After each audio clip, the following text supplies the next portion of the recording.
Mortal Kombat 2 cheats against you by Modern Vintage Gamer. Let's check it out. Now, when it comes to arcade games, it's no secret they are Nice, got the DLSR, man.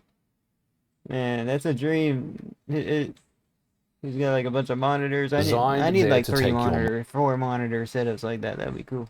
money. The more quarters that you pump in, the more profit margin the manufacturer receives. And the best arcade games would really pull you in by making you feel like that you were really good at the game in the first couple of stages, and then flipping the script to really ramp up the difficulty. And in some cases, the game would outright cheat. In 1993, The game I play kind of does that. Midway would release a sequel Mario Kart also cheats against us. to one of the most popular fighting games of all time.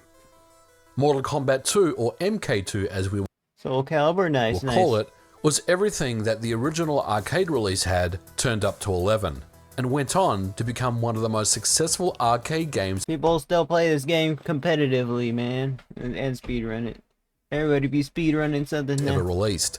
Its success would guarantee home console versions would release These the games are following addictive, year. man. On the Game It's like a surreal experience, bro. Nobody can beat the experience of video games a lot of the time.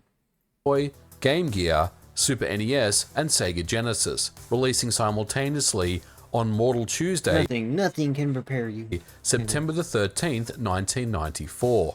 At the They time, spelled it with a K? it was the best opening week of sales in video game history, with 2.5 million units sold. Mortal Kombat 2 was a massive success in the arcades. It grossed over $600 million in sales, with around 27,000 Just a chill 6 mil, not bad. cabinets sold to arcade operators. That is a staggering profit margin. The game once again would feature digitized graphics, which were a significant improvement over the original, with that addictive Mortal Kombat gameplay, So addicting, it's like a casino with the flashing lights, man. and of course, the blood, gore, and fatalities would also be Press a start, part of press the start. game. Insert But new coin to updates enter. were introduced. New fatalities, new stages, new characters. Fans wanted more Mortal Such a bloody game, bro. I didn't...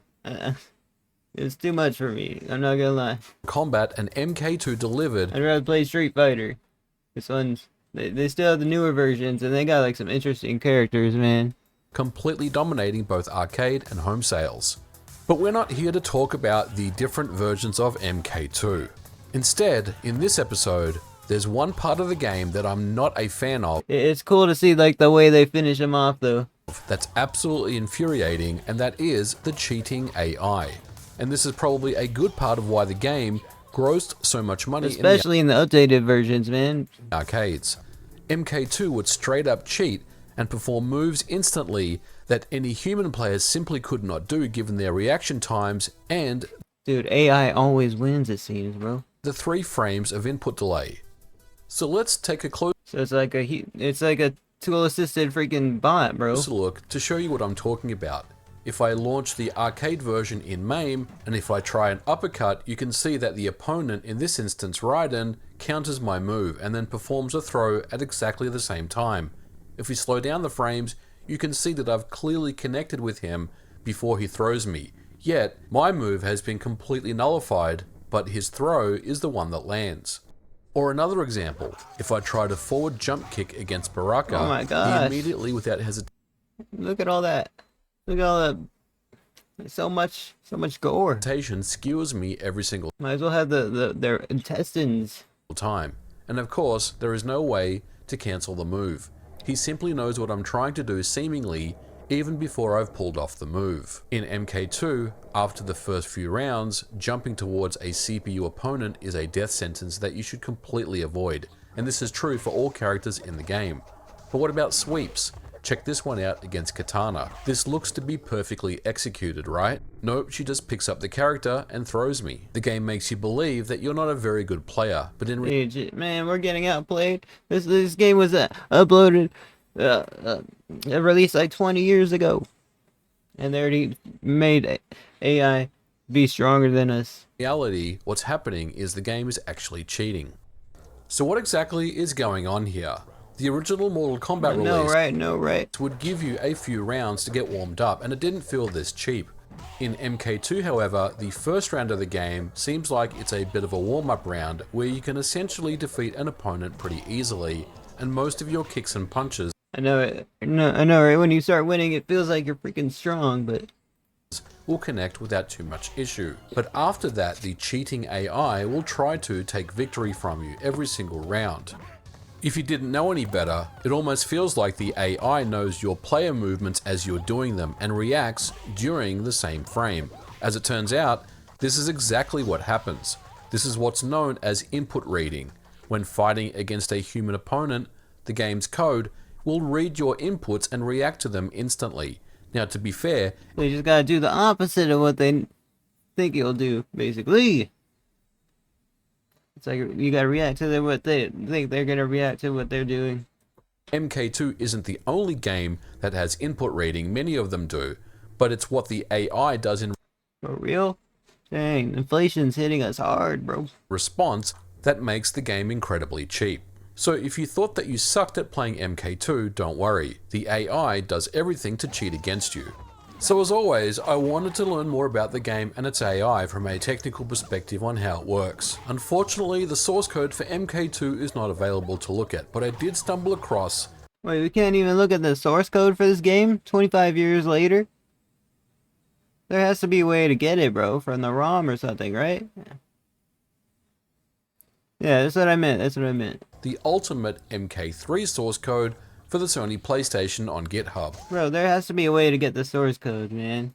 Which appears to be based on the original UMK3 arcade source. Now disclaimer, it's not MK2, but UMK3 is also incredibly cheap, and it's highly likely that it's taken some of that code from MK2 and applied it there.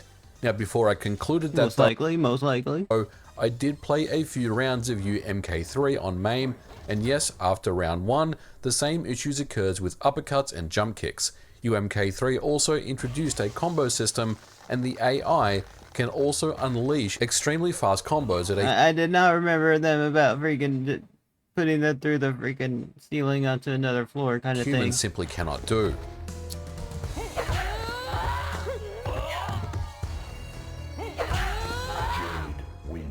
So we know how the I do gotta say that looks like a cool, like, game cheats, and right we know there. that this is a the big Jade wins kind of deal, bro. Like, source of frustration for the way many the way he announces when somebody wins, it's a cool voice. MK2 player, from the beginner, novice, Sorry if I sound a little bit incoherent. It's just I'm kind of sleepy now. all the way up to the experienced player. But let's try to understand how the game cheats and what exactly is going on. Now, before we dive into the code, it's important to know some terms that are used in the game.